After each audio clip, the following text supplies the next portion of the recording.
Hi friends, ఇవాళ pineapple cut చేస్తే పచ్చిగా ఉంది, అందుకే పకోడా చేశాను.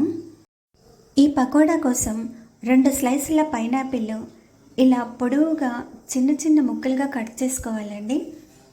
ఇంకో బౌల్లో 3 స్పూన్స్ కార్న్ స్టార్చ్, 3 స్పూన్ల బేసన్ పౌడర్ అంటే శనగపిండి, ఒక చిటిక సోడా పొడి, ఇంకో చిటిక బేకింగ్ పౌడర్ కలుపుకొని కొంచెం వాటర్ వేసుకొని థిక్ బ్యాటర్గా కలుపుకోవాలి.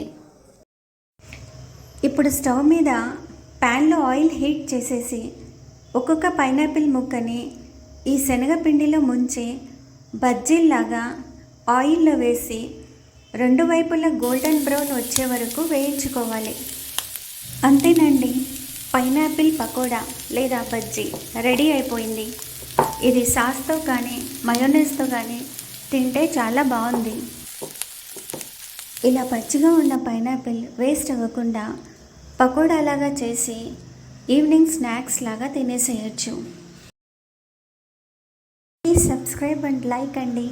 Bye, have a great day.